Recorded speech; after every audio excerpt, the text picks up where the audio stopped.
हाँ गाइस, तो आप कैसे हैं? उम्मीद करते हैं कि आप खैरियत से होंगे।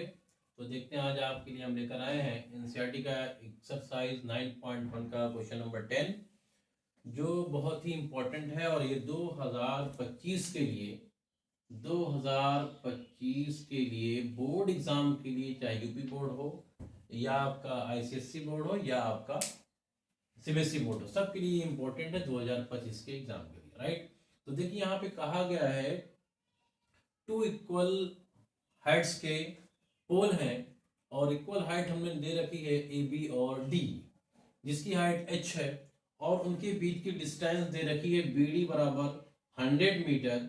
तो अब यहाँ पर हमने क्या कहा कि एक पॉइंट दिया हुआ, एक पॉइंट ऐसा जिससे दोनों ही पोल पर एक पॉइंट से 60 डिग्री एंगल बन रहा है और उसी पॉइंट से दूसरे पोल पर 30 डिग्री का एंगल बन रहा है, राइट। इसके बाद हमने क्या कहा कि एक पॉइंट सी लिया, इस पॉइंट सी से हमने पोल पर एंगल बनाया जो 60 डिग्री, और इसी पॉइंट सी से पोल डीई पर ई पॉइंट से 30 डिग्री का एंगल बन गया, राइट। तो हमने क्या माना, लेट बीसी बराबर x metre and height of the pole A B and DE बराबर h मीटर। तो आज जब BC बराबर x है तो CD बराबर क्या हो जाएगा, 100 में से x निकल जाएगा, क्या आएगा 100 माइनस x मीटर आ जाएगा, राइट।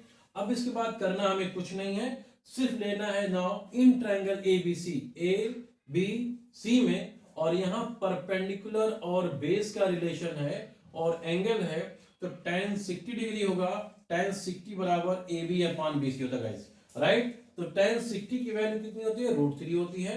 ए बी आपको दिया गया h मीटर, तो h बी सी आपने x माना है तो x। अब उसके बाद tan 60 को √3 रखा हमने, h बाई x हुआ, तो हमने क्रॉस मल्टीप्लिकेशन किया, x इक्वल टू h अपॉन √3 इक्वल टू 1। इक्वेशन नंबर 1 आपका आ गया। अगेन इन ट्रायंगल में लेना हमें ये है, इन ट्रायंगल DCE में ले रखा हमने DCE ट्रायंगल में। अब फिर यहाँ पर perpendicular upon base tan 30 equal to DE upon CD। D क्या है, आपके पोल की हाइट है, और CD आपके पॉइंट और पोल के बीच की डिस्टेंस 100 माइनस x है, राइट। 1 अपॉन √3 tan 30 की वैल्यू, DE की वैल्यू h, क्योंकि दोनों इक्वल पोल हैं, CD बराबर 100 माइनस x, और क्रॉस मल्टीप्लिकेशन किया 100 minus x upon equal to √3h। Question number 2। अब देखें, यहाँ पे हमें निकालना है हाइट ऑफ द पोल। तो हाइट ऑफ द पोल निकालने क्या किया हमने, x की वैल्यू को इक्वेशन 1 से इक्वेशन 2 में हमने क्या किया, यूज किया है। यूजिंग इक्वेशन 1 इन 2, तो 100 माइनस x के प्लेस पे क्या है, h अपॉन √3 इक्वल टू √3h।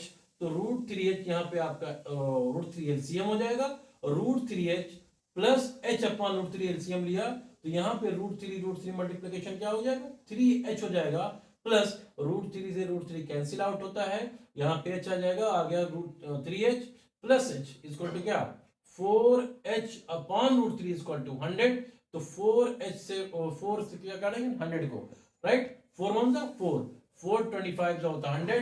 तो क्रॉस मल्टीप्लिकेशन √3 का करेंगे, h बराबर 25 √3 मीटर आएगी हाइट ऑफ द पोल। अगर यही हम हाइट ऑफ द पोल पे हम कर दें क्या, h बराबर क्या 25 और √3 की वैल्यू 1.732 रख दें, तो ये आपका आंसर जो मल्टीप्लिकेशन करने आएगा उतना मीटर आपका आंसर एग्जैक्ट है ना, डेसिमल प्लेसेस तक आ जाएगा, h बराबर उतना मीटर आपका आंसर आ जाएगा, राइट। अब गाइस, आप एक क्वेश्चन हम दे रहे हैं, आप ये बताएं कि अगर यही आपके इक्वल हाइट के पोल दिए गए हैं और इनके बीच की दूरी अगर हम 80 मीटर कर दें, क्या कर दें, 80 मीटर कर दें, तो 80 मीटर करने पर अब हमारे पोल की हाइट क्या होगी, और जिस पॉइंट पर हमने यहां पर जो पॉइंट लिया है उस पॉइंट से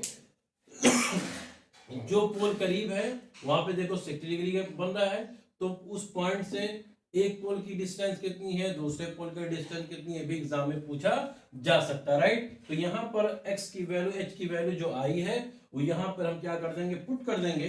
तो जब पुट करेंगे तो क्या हो जाएगा, x बराबर 25 √3 अपॉन √3, √3 से √3 कैंसिल आउट होगा, this x is equal to 25 metre.